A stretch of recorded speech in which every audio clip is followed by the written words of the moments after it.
¿Alguna vez te has preguntado por qué a veces las personas buenas sufren? Hoy exploraremos este misterio a través de la historia de Job, un hombre que enfrentó la fe, la desesperación y la búsqueda de justicia divina. Pero espera, ¿y si te dijera que esta historia milenaria tiene respuestas impactantes para nuestra vida actual? Prepárate para desafiar lo que creías saber sobre el sufrimiento, la fe y la justicia de Dios. Si eres nuevo en el canal, te invito a suscribirte y activar la campanita para que no te pierdas ningún mensaje de fe y esperanza. Y déjanos tu comentario sobre cómo este mensaje ha tocado tu vida. Job era un hombre próspero que vivía en la tierra de Uz. Era recto, justo y temeroso de Dios, con una vida moral intachable. Poseía una gran familia y muchas riquezas. 7 hijos, 3 hijas, 7,000 ovejas, 3,000 camellos, 500 bueyes, 500 asnos y numerosos sirvientes. Era el hombre más respetado del Oriente. Sus hijos celebraban banquetes y siempre invitaban a sus hermanas, disfrutando juntos de la abundancia que Dios les había dado. Después de estas celebraciones, Job realizaba un ritual de purificación, ofreciendo holocaustos por cada uno de ellos, pensando que quizá en su corazón hubieran pecado contra Dios. Lo hacía constantemente, mostrando su devoción. En el Lesineld, cielo Dios elogió la rectitud de Job ante Satanás, pero este argumentó que Job solo era fiel porque Dios lo había bendecido y protegido. Un día, cuando los ángeles se presentaron ante el Señor, Satanás estaba entre ellos. Dios le preguntó ¿de dónde venía? Y Satanás respondió que había estado recorriendo la tierra. Entonces el Señor le preguntó si había considerado a su siervo Job, un hombre íntegro y recto. Satanás replicó que Job solo temía a Dios porque todo le iba bien y desafió a Dios, diciendo que si le quitaba todo, Job lo maldeciría. Dios permitió a Satanás probarlo, pero sin tocar su vida.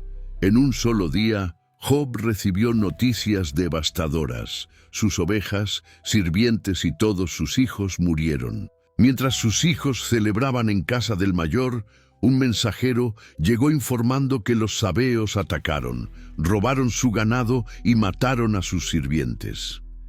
Mientras hablaba, otro llegó diciendo que un fuego del cielo había consumido sus ovejas y sirvientes. Luego otro informó que los caldeos habían saqueado sus camellos, y finalmente un último mensajero le dijo que un fuerte viento derrumbó la casa donde estaban sus hijos, matándolos a todos.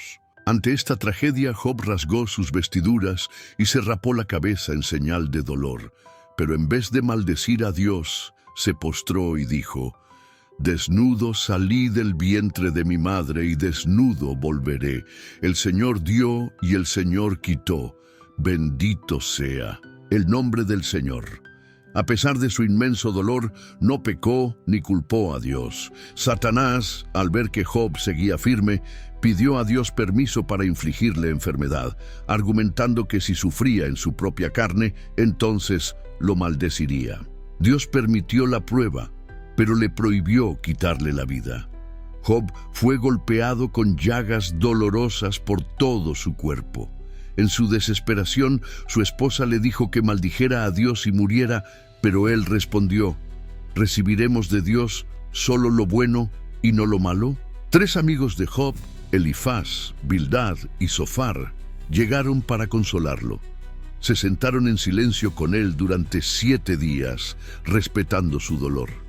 Finalmente, Job habló, lamentando su nacimiento y cuestionando su sufrimiento. Se sintió abandonado, preguntándose por qué Dios permitía tanto dolor a un hombre justo. Sus amigos intentaron explicarle su sufrimiento desde distintas perspectivas. Elifaz insinuó que el dolor era el castigo por pecados ocultos.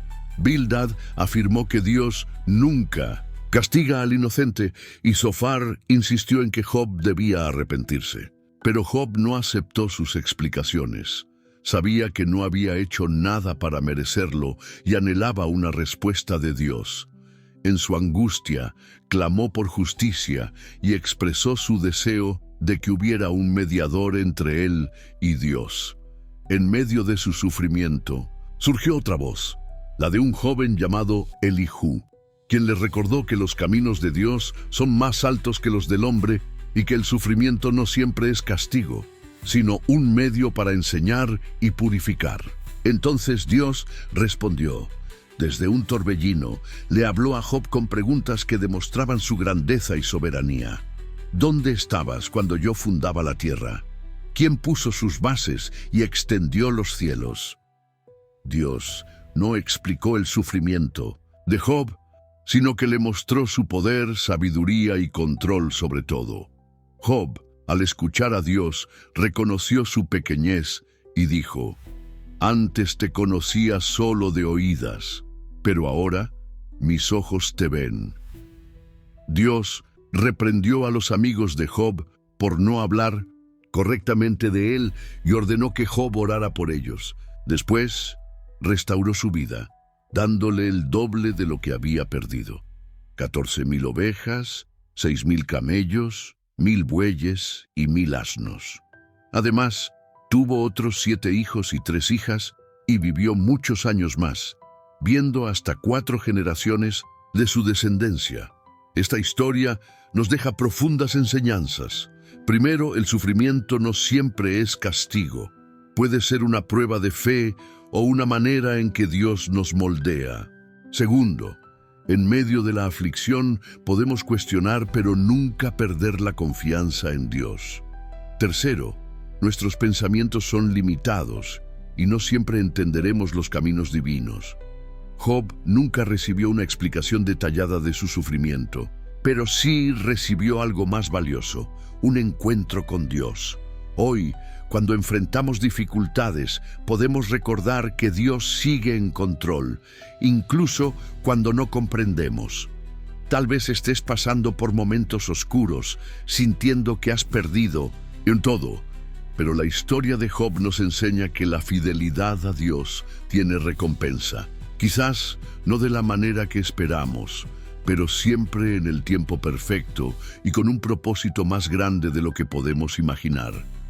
Elifaz concluye que el sufrimiento de Job es consecuencia de algún pecado que él ha cometido y le aconseja que busque el favor de Dios. Bildad y Zofar están de acuerdo y afirman que Job debe haber hecho algo malo para merecer tal castigo divino. Argumentan que, si quiere restaurar su fortuna, debe demostrar una actitud más pura. Bildad sugiere que los hijos de Job trajeron la desgracia sobre sí mismos con sus acciones, mientras que Zofar insinúa que cualquier error de Job merecería incluso un castigo mayor del que ha recibido. Job escucha a sus amigos, pero sus palabras solo aumentan su frustración. Molesto por sus juicios, los llama inútiles, comparándolos con médicos que, en lugar de curar, disfrazan su ayuda con mentiras. Job insiste en que ha escuchado todo lo que dicen y que no es inferior a ellos en 1900 entendimiento. Pero lo que realmente desea es hablar con Dios y presentar su caso directamente. En su desesperación, acusa a sus amigos de difamarlo con falsedades y de ser consejeros inservibles, como se describe en el capítulo 13, versículos del 1 al 5. Job cuestiona por qué Dios juzga a las personas según sus acciones, cuando Él mismo podría corregirlas o perdonarlas con facilidad. Se pregunta cómo un ser humano puede satisfacer por completo la justicia de Dios si sus caminos son misteriosos e incomprensibles para la humanidad. Sabe que nadie puede engañar a Dios con palabras y reconoce que ni siquiera entiende lo suficiente como para defenderse ante Él. En medio de su sufrimiento, Job anhela la existencia de un mediador entre él y Dios, alguien que pueda interceder por él y evitar que su destino sea la condenación. Expresa su fe en la existencia de un testigo celestial que atestiguará su inocencia, como lo menciona en el capítulo 19, versículo 25. Sé que mi Redentor vive y que al final se levantará sobre la tierra. También dice en el capítulo 16, versículo 19, ahora mismo mi testigo está en el cielo, mi abogado está en las alturas. Sin embargo, su sufrimiento se intensifica y Job se sume en la amargura, la ansiedad y el miedo. No comprende por qué Dios permite que los malvados prosperen mientras él y otros justos sufren. Quiere enfrentarse a Dios, exigir respuestas, pero no puede encontrarlo. Llega a la conclusión de que la sabiduría está oculta para la humanidad y que lo único que puede hacer es seguir temiendo a Dios y evitando el mal. Finalmente, Dios interviene. A lo largo del relato, Job ha pedido a Dios 36 veces que hable con él y su deseo finalmente se cumple. En medio de una tormenta, Dios responde, pero lo hace de una manera inesperada. En lugar de explicarle las razones de su sufrimiento, Dios le recuerda a Job que Él es el creador de todo. Le presenta la inmensidad de su obra, desde la formación de la tierra hasta el cuidado de los animales, y le pregunta si es capaz de hacer algo similar. A través de preguntas retóricas, Dios desafía la perspectiva de Job y le muestra lo limitado de su comprensión. Le dice que es presuntuoso pensar que Dios debe rendirle cuentas. Job, al escuchar la voz de Dios, se siente pequeño e indigno. Con humildad, admite que habló sin conocimiento y reconoce su error, como se describe en el capítulo 40, versículos del 3 al 5. En un segundo discurso, Dios cambia de enfoque. En lugar de hablar sobre la creación del mundo, le presenta dos criaturas poderosas, Behemoth, un colosal ser terrestre, y Leviatán, una temible bestia marina. Con un tono irónico, le pregunta a Job si acaso puede domar a estas criaturas o comprenderlas por completo. Con ello, Dios enfatiza que si Job ni siquiera puede controlar el mundo natural, mucho menos podrá entender los misterios divinos y el orden moral del universo. Job capta el mensaje. Se da cuenta de que su visión era limitada y que intentar cuestionar a Dios fue un error. Finalmente admite su ignorancia, se humilla ante Dios y se arrepiente en polvo y ceniza. Este encuentro con Dios marca el clímax del libro. Job no obtiene respuestas directas sobre su sufrimiento ni se le informa sobre la conversación entre Dios y Satanás. Pero algo ha cambiado. Ahora confía en Dios, a pesar de no entender sus planes. En el epílogo, la historia cambia de un tono poético a uno en prosa. Dios restaura la vida de Job, duplicando sus riquezas y bendiciéndolo con 7 hijos y 3 hijas. Su prosperidad es aún mayor que antes y su salud es restaurada. Dios también reprende con dureza a los 3 amigos de Job, diciéndoles que no hablaron correctamente sobre él y que, en lugar de dar respuestas sabias, solo dijeron palabras vacías. Para ser perdonados, se les ordena ofrecer sacrificios y pedir a Job que interceda por ellos. A lo largo del libro, Dios nunca responde directamente a las preguntas de Job, ni le revela la razón detrás de su sufrimiento. Job nunca descubre la prueba celestial en la que fue involucrado, pero eso no es lo importante. La clave de la historia es que Job aprende a confiar en Dios sin necesidad de entenderlo todo. La diferencia entre la visión judía y la cristiana del sufrimiento también es destacable. En la época del Antiguo Testamento, los judíos no tenían un concepto claro de la vida después de la muerte.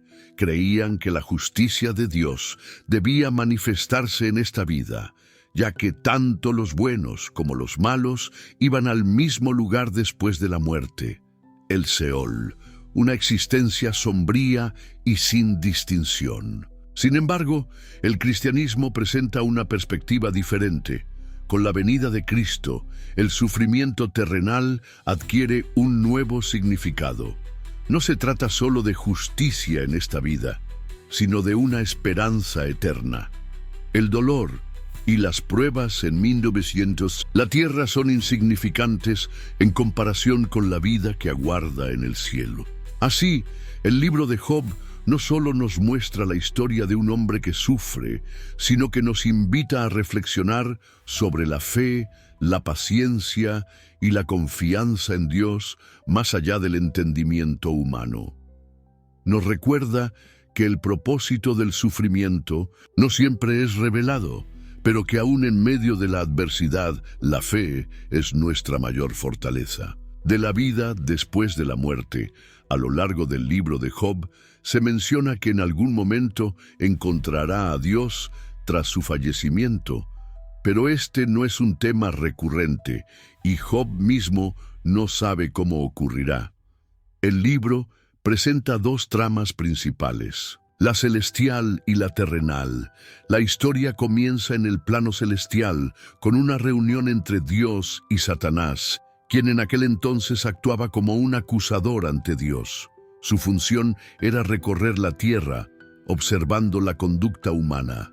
Satanás se había vuelto cínico al punto de no creer que alguien pudiera amar a Dios por lo que Él es.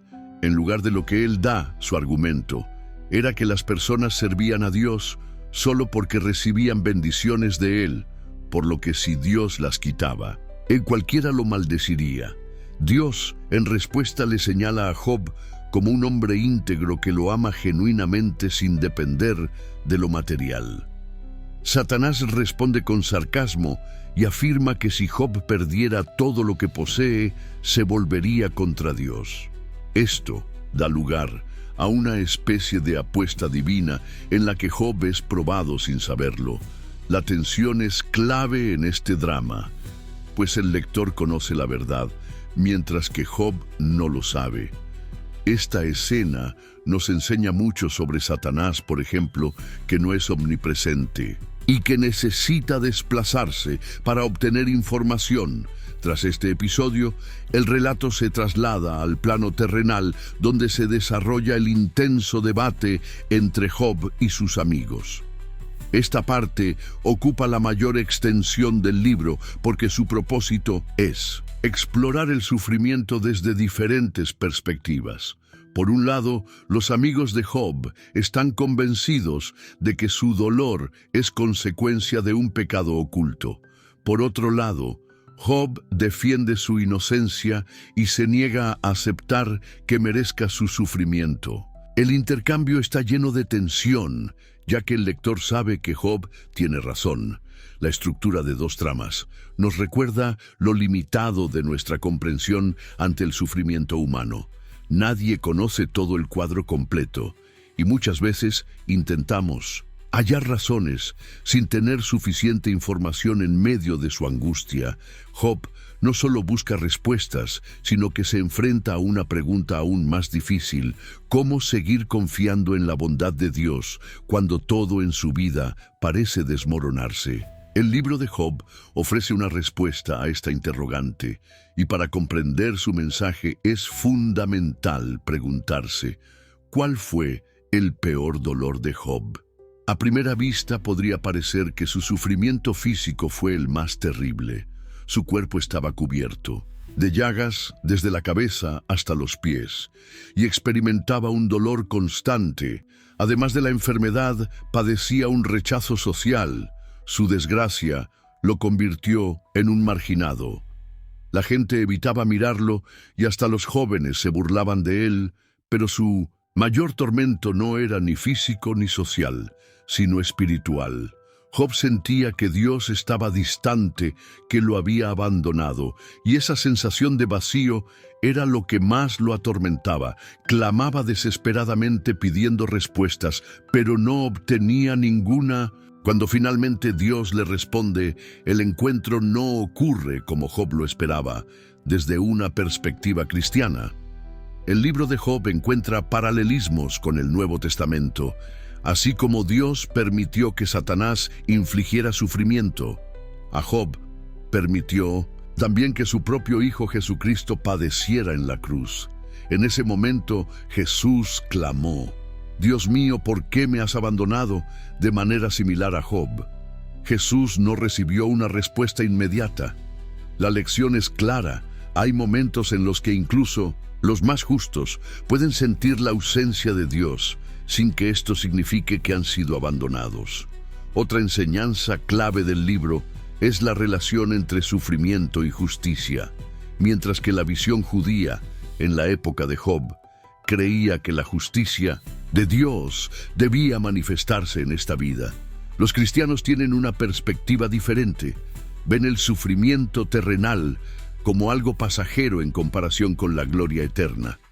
Por esta razón, no es necesario que todas las injusticias se resuelvan en esta existencia, ya que la verdadera justicia se manifestará al final de los tiempos. Es interesante notar que en la versión griega del libro de Job se añadió un versículo que menciona que Job resucitará junto con los justos. Esto refuerza la idea de una vindicación final para aquellos que han sufrido en este mundo según la fe cristiana. La historia de Job encuentra su culminación en el juicio final. Cuando Jesús regrese para juzgar a vivos y muertos, todos comparecerán ante su trono para recibir la justicia definitiva. En este contexto, todo lo que Job anhelaba desde su sufrimiento será finalmente concedido. La justicia divina se aplicará sobre toda la humanidad de manera perfecta y sin errores.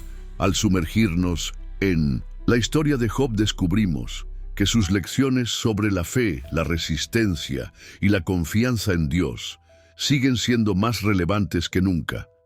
Sin embargo, el viaje no termina. Aquí, todavía hay mucho más por explorar. Si este video te ha parecido interesante, imagina todo lo que podemos descubrir juntos. Cada historia que compartimos nos ofrece una oportunidad para aprender, reflexionar y fortalecer nuestra fe, así que no te pierdas lo que viene. Suscríbete al canal y activa las notificaciones para no perderte ninguna de nuestras próximas historias. Deja tu me gusta para ayudarnos a llegar a más personas y comparte este mensaje con tus amigos y familiares, porque juntos podemos seguir explorando estos relatos llenos de sabiduría y esperanza. Nos vemos en el próximo video.